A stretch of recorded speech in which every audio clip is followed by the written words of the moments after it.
नमस्कार, बहुत बहुत स्वागत आप सबका हमारे इस विशेष कार्यक्रम में, जिसमें आज हमारे साथ एक बेहद विशेष मेहमान जुड़ रही हैं। एक चेहरा जो दिल में उतर जाए, एक मुस्कुराहट जो हमारे जहन में अमिट छाप छोड़ जाए, एक ऐसा अद्भुत व्यक्तित्व जो पूरी दुनिया को लुभा जाए और एक ऐसी विलक्षण अभिनय प्रतिभा जो सिने जगत पर ही अपने अमिट छाप छोड़ जाए। आज हम बात कर रहे हैं सिने जगत की जानी मानी अभिनेत्री, एक प्रतिष्ठित अभिनय करने वाली एक ऐसी कलाकार जिन्होंने अपने अभिनय से दशकों तक भारतीय सिनेमा को समृद्ध किया है और इसीलिए दादा साहेब फाल्के पुरस्कार से भी आपको सम्मानित किया गया है। हमारी आज की विशेष मेहमान हर दिल अजीज वहीदा रहमान जी।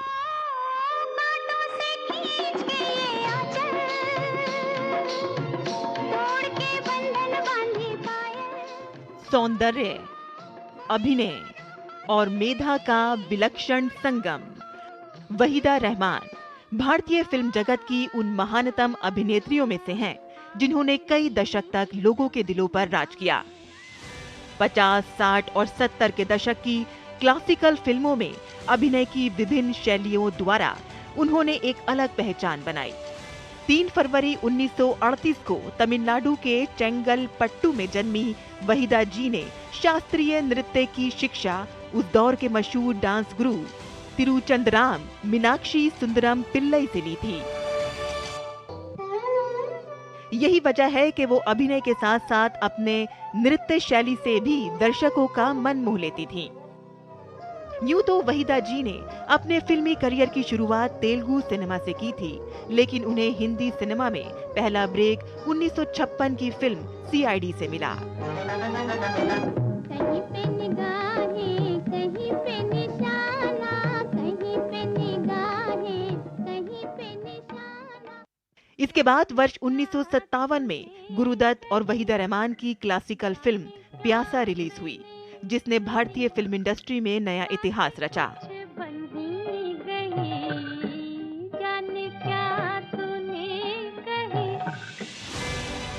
उसके बाद तो गुरुदत्त और वहीदा जी की जोड़ी ने कई यादगार फिल्में दी, जिनमें कागज का फूल, चौदहवीं का चांद और साहिब बीवी और गुलाम जैसी फिल्में शामिल हैं।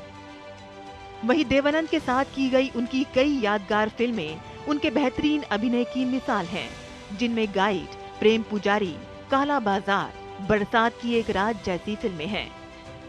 वहीं उन्होंने सुनील दत्त के साथ उनकी फिल्म रेशमा और शेरा के लिए सर्वश्रेष्ठ अभिनेत्री का राष्ट्रीय फिल्म पुरस्कार हासिल किया। एक लंबे अरसे तक वो अपनी खूबसूरती, शोखी और चुलबुली अदाओं से फिल्मी पर्दे पर राज करती रहीं। 1972 में उन्हें पद्मश्री से सम्मानित किया गया, तो वहीं 2011 में उन्हें पद्म भूषण मिला। हिंदी सिनेमा में उनके इसी अतुलनीय योगदान के लिए भारत सरकार की तरफ से फिल्म जगत का सर्वोच्च सम्मान दादा साहेब फाल्के से उन्हें नवाजा गया है। वहीदा जी, बहुत बहुत स्वागत आपका दूरदर्शन पर। Thank you, thank you.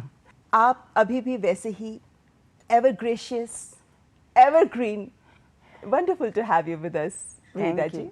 सबसे पहले जब आपको ये पुरस्कार घोषणा हुई, पता चला, सबसे पहले आपने किसके साथ साझा की थी ये खुशखबरी? मेरे बच्चों के साथ। मेरी प्रायोरिटी बच्चे हैं, तो उनको मैंने सुनाया। तो पहले तो मैं एक लहजे के लिए खामोश हो गई कि कुछ सोच नहीं रही थी, मैं सोचा नहीं। तो किसी लड़की ने फ़ोन किया कि ऐसे होने वाला है, आपका अवार्ड मिलने वाला है। तो मैंने कहा मुझे नहीं पता कि आप मिनिस्ट्री से बोल रहे हैं कि कौन है, हाउ डू आई नो। तो वो हंसने लगी, पता नहीं कौन थी वो। तो कहने लगी अभी ऑनरेबल मिनिस्टर आपसे बात करेंगे। तो मैं थोड़ी देर के लिए तो चुप हो गई। फिर मैंने कहा अच्छी बात है। फिर उन्होंने कहा नहीं आपको हाँ करना पड़ेगा। तो मैंने कहा जी हाँ। फिर मैंने सबसे पहले अपने बच्चों के साथ शेयर किया ये न्यूज़। एक मुझे लगता है जश्न वाली खबर थी ये और पूरा देश इस बात को लेकर बहुत खुश है कि ये पुरस्कार आपको प्रदान किया जा रहा है, क्योंकि देखें तो लगभग 65-67 साल का आपका अभिनय का एक सफर रहा है। जी। क्या आज भी लाइट कैमरा एक्शन सुनकर वही एहसास होता है जो 16 साल की वहीदा को होता था? हाँ, अभी तो काफ़ी बरसों से 10-12 साल से कुछ काम नहीं किया, मगर वो चीज़ जिंदा रहना चाहिए। अगर वो मर गई तो समझो कि आप ख़त्म हो गए। ये बहुत कभी कभार 10-12 साल ऐसे कोई हो तो जब वो एक्शन कहते हैं ऐसा लगता है स्विच ऑन हो गया है। जान आ जाती है। जी। सॉन्ग ऑफ द स्कॉर्पियन ये आपकी आखिरी फिल्म। हाँ। कुछ साल पहले आपने यही आखिरी फिल्म की थी, इरफान खान भी थे उसमें आपके साथ। इस फिल्म के पीछे के सफ़र की अगर हम बात करते हैं तो मैंने अभी 16 साल की बात की ना। हाँ। तो जब आप 16 साल की इतनी छोटी उम्र होती है वहीदा जी, अगर आज हम सोचते हैं मुड़कर, लेकिन आपने उस उम्र में सिने जगत में कदम रख दिया, जबकि आप तो बहुत पढ़े लिखे परिवार से आती थीं और उस वक्त ऐसा दौर था जब ये माना जाता था कि संभ्रांत परिवारों की लड़कियां ज़्यादा फिल्मों का रुख नहीं करती हैं। तो बड़ा अचंभा होता है ये सोचकर कि आपने कैसे और कब ये निर्णय लिया कि मुझे फिल्मों में ही जाना है? दरअसल सबसे पहले उस ज़माने में हमारे बचपन में औरतों को और ख़ासकर मुस्लिम फैमिलीज़ को ज़्यादा पढ़ना लिखना नौकरी करने का ये रिवाज नहीं था। तो मैंने उस वक्त सोचा मैं डॉक्टर बनूंगी कि ज़्यादा रिस्पेक्टेबल है, medicine is a very great thing. मगर बचपन में मैं खुद इतनी बीमार रहती थी तो मेरे पेरेंट्स ने, बेटा आप खुद बीमार रहते हो, आप कहाँ से डॉक्टर बनोगे, और बहुत पढ़ाई करनी पड़ती है डॉक्टरी के लिए। अच्छा, तो मैंने कहा नेक्स्ट ऑप्शन डांस करने का, गाने सुनने का बहुत शौक़ था। तो मैंने कहा फिर मैं एक्टिंग करूँगी। तो बोले डॉक्टरी से और एक्टिंग से कोई ताल्लुक़ नहीं है। मैंने कहा कोई बात नहीं, मैं जस्ट अपनी फीलिंग्स ज़ाहिर करना चाहती हूँ। तो बोले ठीक है। मेरे पेरेंट्स बहुत लिबरल माइंडेड थे और ब्रॉड माइंडेड थे, तो वो कहते थे हाँ ठीक है कर लो, क्योंकि कोई हुनर ख़राब नहीं होता बेटा, आदमी ख़राब होता है कि हम जैसे बिहेव करते हैं, जैसे पेश आते हैं, उसको उस प्रोफेशन का नाम ख़राब होता है, प्रोफेशन कभी कोई नहीं ख़राब होता। तो मुझे ये बात बहुत अच्छी लगी पेरेंट्स की, तो उन्होंने इजाज़त दी और मैंने कुछ 8-9 साल की थी तो डांस सीखना शुरू किया था, भरतनाट्यम। जी। और आपने भरतनाट्यम सीखा, फिर आप फिल्मों में आए और फिल्मों में आपने अपनी जगह बनाई। हालांकि आपने तेलुगु फिल्म से करियर की शुरुआत की थी। हाँ। लेकिन वहीदा जी, क्या ये सब प्लानिंग के साथ हो रहा था आपके जीवन में जो कुछ हुआ कि पहले नृत्य सीखा, फिर फिल्मों में आए और फिर रीजनल से आगे हिंदी नहीं, फिल्मों मैंने डांस करना शुरू किया तो फिर मेरे जो गुरु जी थे उन्होंने क्या, घर में सीखते रहो, घर में बैठे रहो मतलब नहीं है, तो दुनिया को भी दिखाना चाहिए कि तुम कर सकती हो, अच्छा करती हो। तो फिर मेरी किस्मत बहुत अच्छी थी, आई बिलीव स्ट्रांगली कि मैं डेस्टिनी, और एक के बाद चीज़ें होती गई। और किस्मत की बात है कि मुझे कभी स्ट्रगल नहीं करना पड़ा, ऑफर्स आते गए। मेरे फादर के कोई दोस्त वो प्रोड्यूसर बन गए, ये वगैरह वगैरह, बस बड़ी मेहरबानी शुरू थी। हो गया और अच्छे से आगे चलता रहा। या। आपको याद है जब पहली बार आपने 16 साल की उम्र में कैमरा फेस किया था, दिल में दुख दुख हुआ था उस वक्त? नहीं, चूँकि मैं स्टेज पे डांस कर चुकी थी, उतनी नर्वसनेस नहीं थी, मगर मीडियम अलग होता है ना, स्टेज पे डायरेक्ट घंटे 2 घंटे करना पड़ता है आपको, और फिल्मों में रुक रुक के एक शॉट के बाद शॉट करना पड़ता है, तो थोड़ी नर्वसनेस तो थी। तो उस वक्त मेरे फिल्म के डायरेक्टर थे, मेरी पहली फिल्म थी तेलुगु में, तो उन्होंने कहा और रीटेक होते हैं, एक टेक दूसरा टेक ठीक नहीं, दोबारा, तो बोली इस पे आप बिल्कुल ध्यान मत देना, 50 टेक हो या 1 टेक हो, आप रिलैक्स करके जो करना है, जैसे सोचो तुम स्टेज पे कर रहे हो वैसे ही है। सो मुझे उनकी बहुत सपोर्ट मिला तो ठीक हो गया। ठीक हो गया और उसके बाद हमने देखा किस तरीके से आप मुंबई में आई। लेकिन ये भी बात है कि आप कहते हैं हमेशा कि आप बहुत शाय नेचर की थी, शर्मीली थी आप ना, और ऐसे में लगता है कि एक और शर्मीला व्यक्तित्व, दूसरी ओर फिल्मों में आकर कैमरे के आगे अभिनय करना, तो आपको कोई मुश्किल नहीं हुई आपके नृत्य के कारण? क्योंकि मेरे डांस गुरु ने भी कहा फिर फिल्म डायरेक्टर्स ने भी कहा जब कर रहे हैं तो दिल खोल के करो। और दो लोग हम सब आर्टिस्ट की दो पर्सनैलिटीज़ होती हैं, एक खुद पर्सनल, और जब when you are performing you are a different person, you have to become that character. कि आप गुलाबो हो या रोज़ी हो या जमीला हो, वो जब ख़त्म हो जाए तो वापस अपनी इसमें चले जाना चाहिए। आजकल तो हम देखते हैं ना, जैसे आज के दौर में जो एक्ट्रेस या एक्टर बनना चाहते हैं, एक तैयारी करते हैं, वो डांस भी सीखते हैं, लैंग्वेज पर भी परफेक्ट करते हैं, अभिनय भी सीखते हैं, और एक तैयारी के साथ वो इस क्षेत्र में कदम रखते हैं। हाँ। आपने कोई ऐसे फॉर्मल क्लास अभिनय की तो ली नहीं थी, लेकिन आप जब आई तो हाँ। आपने आते ही अपनी धाक जमा दी। क्या था सीक्रेट इसका? सीक्रेट एक तो मेरे बहुत सारे बहुत अच्छे टॉप डायरेक्टर्स ने कहा बी नेचुरल, और जो भी करते हो फील करके करो, क्योंकि उस वक्त कोई एक्टिंग स्कूल्स नहीं थे, पूना इंस्टीट्यूट नहीं था, शॉर्ट कोर्सेज ऐसे सब कुछ नहीं था। तो बोले बस इतना ही मैं बता सकता हूँ। डायरेक्टर्स कहते थे आप महसूस करो इस सिचुएशन को, इस मूड को, तो आप बस कर डालो, यू नो। बस वही किया फॉलो। चलिए, आपको कुछ दशक पहले के वक्त में ले चलते हैं, 1950-60 का वो दशक जब आपने फिल्मों में, हिंदी फिल्मों में आपने पदार्पण किया और आपको मुंबई में किसी को जानते नहीं थी। ये सोचकर भी अचंभा होता है कि आप मुंबई में किसी को नहीं जानते और माया नगरी में आप पहुंचे और आपका स्क्रीन टेस्ट हुआ बाकायदा, जी। और आप देव साहब के ऑपोजिट एक्ट कर रही थी। बिल्कुल। जब आपको पता चला, क्योंकि आप बहुत फैन थे देव साहब की, जब आपको पता चला कि मैं देव साहब के सामने हीरोइन बनने वाली हूँ, Yeah. क्या रिएक्शन था? बहुत बहुत अच्छा लगा। मतलब आई कुडंट बिलीव कि मैं और देव के साथ, तो वो बहुत मिलनसार अच्छे डिसेंट आदमी थे। तो पहली बार जब इंट्रोड्यूस करवाया गया तो मैंने कहा देव साहब आपसे मिलके मैं कहना चाह रही थी, खुशी हूँ।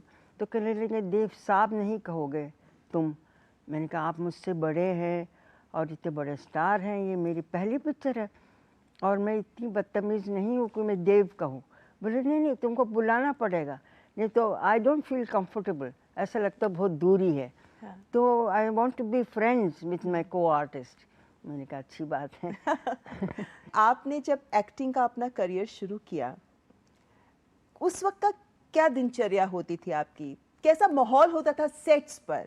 क्योंकि हमने सुना है कि तब सैलरी दी जाती थी, आप जुड़ जाते थे, वेतन मिलता था और आप काम करते थे। घंटों अपने शॉट के लिए वेट भी करना पड़ता था आपको। जी। तो कैसा माहौल होता था सेट्स पर? क्योंकि जब आप कोई चीज़ करते हैं, एक तो सबसे पहले आपको पैशन होना चाहिए, पेशेंस होना चाहिए और परसिवियरेंस होना चाहिए और practice and try to make it perfect. तो ये 5 P वर्ड लेटर्स हैं, उस पर मैं बिलीव करती हूँ।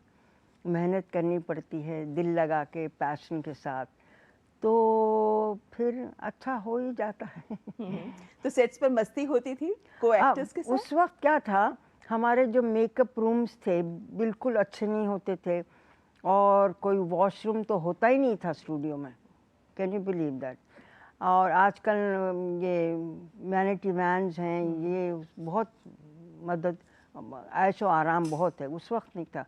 तो शॉट होने के बाद हम सेट पे बैठ के आपस आर्टिस्ट और डायरेक्टर्स गप्पे लगाते थे, कहानियाँ सुनाते थे कि अगला हम ये सोच रहे हैं, हम ये प्लान कर रहे हैं। तो we used to bond a lot और काफ़ी ये कहानी बनानी चाहिए, ये किताब पढ़िए आप, वो ऐसा होता था। मगर आजकल चूँकि वैनिटी वैन्स हैं, मोबाइल्स आ गए हैं, तो सब अपने अपने ज़िंदगी में मसरूफ़ और बिज़ी रहते हैं। उस वक्त हम आपस में लेके फैमिली और जब पिक्चर ख़त्म हो जाती थी तो बहुत दुख होता था कि हाय फिर मिलेंगे नहीं हम, ऐसे। It is very nice. परिवार वाला माहौल बन जाता था, एक टीम स्पिरिट। वहीदा जी, आपकी फिल्मों की बात करती हूँ अब। आपने शुरुआत में प्यासा से करूँगी क्योंकि गुरुदत्त साहब के साथ आपने बहुत फिल्में की हैं। उनके साथ आपका काम करने का अनुभव कैसा रहा? एक को एक्टर के तौर पर, एक निर्देशक के तौर पर कैसे थे गुरुदत्त साहब? उनको मैंने शुरू से क्या हुआ, जब प्यासा सबसे पहले तो CID बनी जो उन्होंने प्रोड्यूस की थी, और प्यासा उन्होंने प्रोड्यूस भी की थी, डायरेक्ट भी की थी, एक्ट भी किया था। तो उस वक्त मेरी जानकारी फिल्म मेकिंग की बिल्कुल कुछ भी नहीं थी। जैसे डायरेक्टर ने कहा ऐसे नहीं, ऐसे ऐसे कर दो। और वो बहुत इंटेंसिव डायरेक्टर थे और उसमें उनमें एक बहुत खूबी थी कि वो नोट करते रहते थे इनको किस चीज़ की तकलीफ़ हो रही है। क्योंकि उस प्यासा में एक सीन था कि पता चलता है कि विजय हीरो पटरी के नीचे आके गुजर गए हैं, तो वो न्यूज़पेपर में आती है। तो आई एम सपोज टू जो अक्सर नॉर्मल होता है क्यों नो ऐसे करके नहीं करके वो रोने लगती नहीं तो। और आप मानोगे नहीं कि मेरे मुँह से चीख ही नहीं निकले। I have suppose to scream के नो ऐसे, मतलब हिंदी में नहीं। तो कहने लगे पहली बार मैंने ज़िंदगी में लड़की से मिला जो चीख नहीं सकती। आप लोग तो कॉकरोच देखो, बिल्ली देखो, चीख मारते, how can you not scream. मैंने कहा मैं मुंह खोल दिया, आवाज़ नहीं आ रही है। तो बड़े हंसे, तो बोले कमाल है। अच्छा एक काम करो, जब आप न्यूज़ पढ़ती हैं वो पेपर को क्रश करो, आंखें बंद करके स्लाइड डाउन। तो सबने कहा ये कैसे? बोले नहीं, ये डायरेक्टर का ये है, मैंने ये कंसीव किया, ये भी हो सकता है, कोई ज़रूरी नहीं है कोई कुछ हादसा हो जाए कि आप खाली स्क्रीम करें। ऐसा भी शौक लगता है उनको, दुख लगता है, तो ये भी करो। तो उनमें वो बड़ी खूबी थी कि आप ये नहीं कर सकते तो अच्छा, तो सोचेंगे बोले अच्छा ऐसे कर लो, यू नो। उससे मुझे बहुत मदद मिली। ये जैसे हम देखते हैं कि प्यासा फिल्म उदाहरण के तौर पर जिस तरीके की गहन सोच इस फिल्म में प्रदर्शित की गई है, जिस तरीके का दर्द एक व्यक्ति अपने साथी बंधुओं के लिए महसूस करता है, उस दर्द को इसमें प्रदर्शित किया गया है। कागज़ के फूल में हमने देखा इस तरीके की सोच सामने आई है। ये जो उनकी सोच थी, उनका व्यक्तित्व का एक हिस्सा था ये कहाँ तक वो अपने जीवन में इसको प्रदर्शित भी कर पाए, जो उनके साथी लोगों के साथ अनुभव होते थे जिनको आपने बहुत करीब से देखा होगा? नहीं, ऐसे दोनों मिक्स नहीं हो सकते, अलग अलग ही होते हैं, यू नो। क्योंकि हम अपनी पर्सनल लाइफ को फिल्म में नहीं डाल सकते। गुरुदत्त जी बहुत सेंसिटिव थे, तो वो सब नोट करते थे। अगर हम गाइड फिल्म की बात करें, हम सब मानते हैं कि एक क्लासिक फिल्म थी गाइड। आप जब इस फिल्म में काम कर रही थी, तब आपका अनुभव कैसा रहा था इस रोल को लेकर? रोजी के लिए आपने किस तरह की तैयारी की थी? क्योंकि रोजी एक वो कैरेक्टर था जिसमें आपने जो भरतनाट्यम सीखा था, आपको वही करना भी था। हाँ। और उस दौर के वक्त के इस लिहाज से हम देखें तो रोजी का कैरेक्टर बहुत अलग था। वो चैलेंजिंग लगा आपको क्या? क्योंकि उस वक्त की मैगजीन्स में ये बात कही जाती थी कि अगर वहीदा जी ने ये रोल किया, हालांकि आपको गाइड के लिए पहले रिजेक्ट किया गया था कि ये रोल किया तो सुसाइडल हो सकता है ये आपके लिए। मेरी शुरू से आदत थी कि अलग अलग कैरेक्टर्स प्ले करूं, वरना उस वक्त ज़्यादातर लव स्टोरीज बनती थी। लड़का लड़की मिले, एक अमीर है, एक गरीब है, माँ बाप नहीं मानते वगैरह वगैरह, फिर वो बोरिंग हो जाता था। तो I was always in search of different characters to play, you know. तो जब रोज़ी देव ने किताब भेजी, बोले वहीदा ये किताब पढ़ना आर के नारायण की दी गाइड। मैंने कहा अच्छी बात है। तो फिर कहने लगे अच्छी लगी? मैंने कहा अच्छी है। तो बोले मैं सोच रहा हूँ इसको बनाने के लिए। मैंने कहा ओह ग्रेट। मैंने कहा वेरी वंडरफुल। मगर उस वक्त क्या था, इंडस्ट्री में सब ने कहा बहुत गलत काम कर रही हैं आप। उस वक्त उस ज़माने में पहली बार स्क्रीन पे हीरोइन आती है तो she is married to a older man, और धीरे धीरे इसकी एम्बिशन होती है to be a great dancer, जो हस्बैंड को नहीं पसंद है। हस्बैंड को तमाचा मार के she walks out. It's unheard of, you know. Indian औरत हस्बैंड को तमाचा मार के वॉकआउट कर जाए। Then she starts living with Raju, no marriage but living in relationship. उस वक्त के लिए इट वॉज टू मच। तो मेरे दूसरे प्रोड्यूसर डायरेक्टर्स कह रहे थे आप अपने पैरों पे कुल्हाड़ा मार रही हैं, ये आपकी आखिरी पिक्चर होगी, क्योंकि कोई इंडिया में ऐसी पिक्चरें बनाता नहीं है। आपको ऐसा शौक़ है तो आप हॉलीवुड चले जाइए, हिंदी पिक्चरों में काम मत कीजिए। अच्छा, आपको ये सब सुनने को मिला उस वक्त? या और मज़े की बात यह है, जब एक दूसरी पिक्चर बन रही थी मेरी, नीलकमल, जिसमें मेरा नाम था सीता, उसका री-इनकारनेशन होता है वगैरह जी। वगैरह। तो कहने लगे वहीदा जी आपने तो मुझे बर्बाद कर दिया। मैंने कहा क्यों, कैसे, कहाँ रोज़ी कहाँ सीता, कुछ मेल ही नहीं है। और अगर वो पहले लग गई पिक्चर तो मेरी तो चलेगी ही नहीं, हो ही नहीं सकता। People will not accept you a Rosie and then she is playing Sita. तो मैंने कहा "Well, मैंने तो कर ली, अब आप चाहते हैं कि अब परेशानी हो रही तो मुझे निकाल दीजिए पिक्चर से। क्या कह रहे हैं आप मेरी पिक्चर छोड़ देंगे? मैंने कहा आपको परेशानी हो रही है, मुझे तो नहीं हो रही है। खैर पिक्चर जब रिलीज़ हुई तो वो साहब ने मुझे एक टेलीग्राम भेजा, क्योंकि उस वक्त मोबाइल वगैरह नहीं होता था, कि excellent performance but for a vamps role. I thought it was very funny. और लकीली शुक्र है कि वो पिक्चर भी चली बॉक्स ऑफिस में। बिल्कुल। तो मैंने कहा अभी आप खुश हैं? बोले पता नहीं कैसे है। हम बात करते हैं गुरुदत्त साहब की, देवानंद साहब की, और बहुत सारे और भी बहुत जाने माने प्रतिष्ठित निर्देशक उस वक्त के फिल्मकार जिनके साथ आपने काम किया, लेकिन आपने सत्यजीत रे के साथ भी काम किया। हाँ जी। उनके साथ काम का अनुभव कैसा रहा, क्योंकि आपने बांग्ला फिल्म में काम एक किया? तो वो भी जैसे मैंने कहा मुझे पता ही नहीं था, कभी सोचा भी नहीं था। तो उनसे ऑफ़र आई मुझे और उन्होंने कहा था मगर हम बहुत चाह रहे हैं पूरा यूनिट आपको लेने, मगर हम उतने पैसे नहीं दे सकते जितना आपको हिंदी पिक्चरों में मिलता है। मैंने कहा रे साहब आपने मुझे बुलाया है अपनी पिक्चर के लिए, ये मेरे लिए बड़ी ऑनर की बात है, आप पैसे की क्या बात कर रहे हैं। तो वो बहुत क्लियर, वेरी प्रिसाइज कि क्या करना है, कितना करना है। और जो हम उन दिनों साल भर लगाते थे पिक्चर करने के लिए, या कम से कम 6 महीने, उन्होंने 8 हफ्ते में पिक्चर ही ख़त्म कर दी। अच्छा। या और मुझे कैलकाटा जाना पड़ा और मुझे बहुत अच्छा लगा उनके साथ and I was happy, I really felt honoured to work with him. बिल्कुल, सत्यजीत रे आज तक भी एकमात्र ऐसे फिल्मकार जिन्हें 35 राष्ट्रीय फिल्म पुरस्कार प्राप्त हो चुके हैं, एक रिकॉर्ड आज तक उनके करीब कोई नहीं पहुंचा है।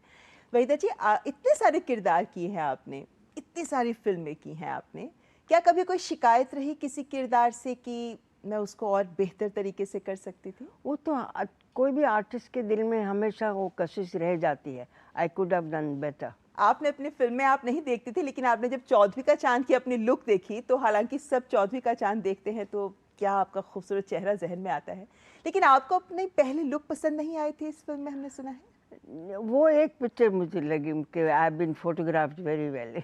अच्छा, आपको लगा बाद में ये? मतलब आपको पसंद आया आपका चौधरी का चांद का लुक? क्या होता है हम आर्टिस्ट जब स्क्रीन पे दिखाए जाते हैं उसमें बहुत सारे लोगों का कंट्रीब्यूशन होता है, like photography, makeup, costume, you know, so वो पूरा क्रेडिट उनको जाता है, एंड में हमारा बारी आती है।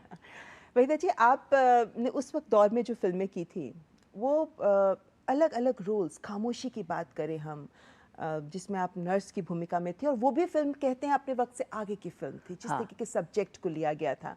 आपने जब साहिब बीवी और गुलाम में भंवरा बड़ा नादान उसको एक्ट आउट किया तो एक चुलबुली लड़की सी हमारे सामने आई।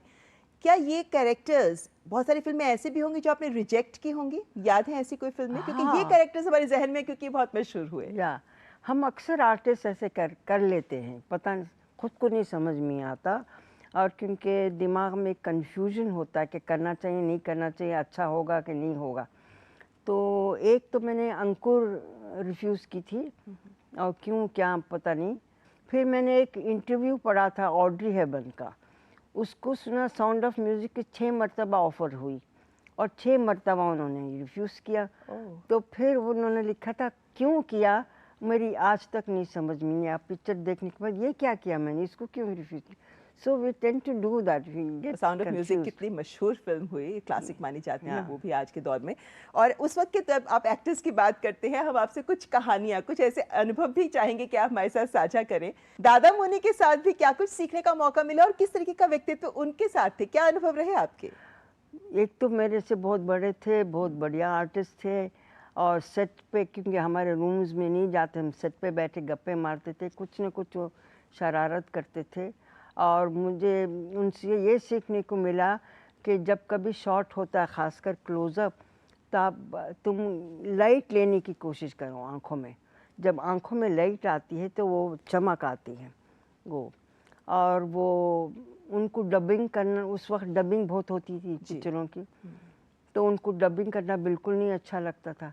तो जब कभी डबिंग और एक सीन जहाँ हम दोनों को डब करना होता तो वो कहते वहीदा मैं बहुत नर्वस हूँ। मैं कहती थी अशोक दादा आप नर्वस हैं, अगर आप ये कहेंगे तो मैं और नर्वस हो जाऊँगी। तुम मत होना, तुम सीधा सीधा बोल जाती हो। मैं इतने बरसों से कर रहा हूँ, मैं मगर जहाँ डबिंग आई तो मुझे तो बुखार चढ़ जाता है।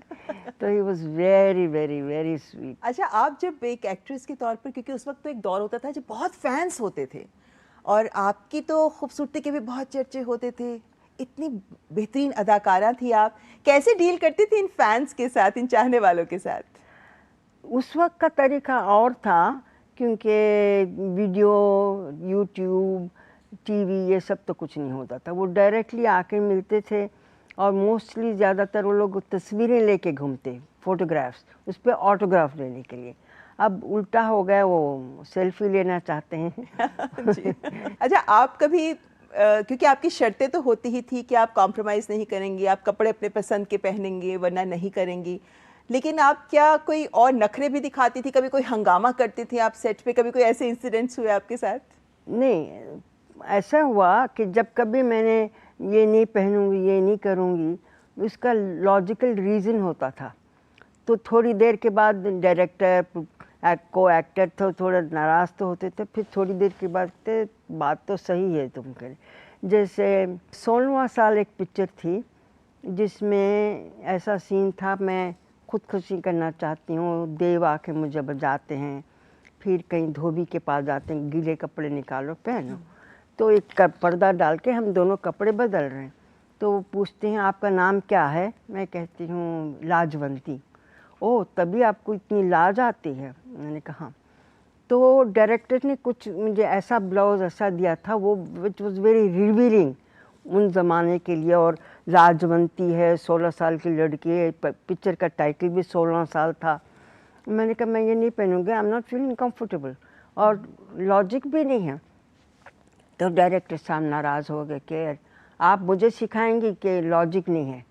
आपकी ये तीसरी पिक्चर है, अभी से आपने ये शुरू कर दिए नखरे। मैंने कहा नखरे की बात नहीं, आप सोचिए, लाजवंती को बहुत लाज आती है, तो फिर ऐसे कपड़े पहन के कैसे बैठ सकती? तो ऐसी बातों पे थोड़ी देर के बाद डायरेक्टर या एक्टर कहते बात तो सही है, यू नो। सो इसीलिए मैंने वैसे टैंट्रम सेट्स पे ये चाहिए, वो नहीं चाहिए, ये खाऊंगी, वो खाऊंगी, वो सब नहीं था। इसीलिए वो लोग मुझे प्यार और इज्जत देने लगे कि बात तो जो कब करती बिला वजह नहीं कर रही हैं, उसकी वजह है, इसके लिए यू नो मेरे लिए आसान होगा। तभी इंडस्ट्री में आपको हर कोई एक सम्मान देता है और बहुत महत्वपूर्ण भी है ये। विद्या जी, आपने तो कई दौर की फिल्में की हैं ना, आपने तो देखें तो 1960-70s के बाद, अगर हम आज के वक्त की बात करें तो आपने रंग दे बसंती की है, आपने दिल्ली 6 की है, लम्हे तो हम भूल ही नहीं सकते हैं, हालांकि कुछ दशक पहले की बात है। ये बदलते दौर के साथ आपका अनुभव कैसा रहा? किस तरह ये युवा फिल्मकारों के साथ काम करना, इसको आप कैसे देखती हैं? आजकल के बच्चे मैं कहूँगी बहुत वेरी प्रोफेशनल, वेरी फोकस्ड, और हम at least I took it lying down easily, सब कुछ आसानी से हो रहा था। तो आजकल के बच्चे बहुत स्मार्ट और बहुत अच्छे हैं। I like them, the way they work, the way they approach their profession, they are very good. कोई ऐसी चीज़ है जो अभी लाइफ में आप करना चाहती हो? आजकल बच्चे बड़े हो गए हैं, मेरे बेटे की शादी होगी, पोती है, बहू है, बेटी है, तो अपना टाइम आराम से गुजारती हूँ और कंटेंट हूँ। I am very content and happy. कुछ अच्छा हो जाए, ना हो जाए तो no problem. And that's the best thing about life, I believe. Yeah. अगर आप संतुष्ट हैं अपने जीवन से, है ना? Yeah. तो हमारे जो तमाम दर्शक डीडी न्यूज़ के आपको देख रहे हैं, आई am very content and very happy. और फेलियर से लोगों को डरना नहीं चाहिए, क्योंकि हर एक कोई नंबर 1 तो हो नहीं सकता। नंबर 1, नंबर 2, नंबर 3, नंबर 4 वाले को भी तो जीना है ना। Be brave and do whatever you want to do. फिर पूरे दिलो दिमाग से कीजिए और खुश रहिए। चलिए एक बार फिर आपको दादा साहेब फाल्के पुरस्कार के लिए ढेरों शुभकामनाएं हम सबकी ओर से। Thank you, thank you. तो ये थी हमारे साथ जानी मानी प्रतिष्ठित अभिनेत्री वहीदा रहमान जी। आज के कार्यक्रम में बस इतना ही। नमस्कार।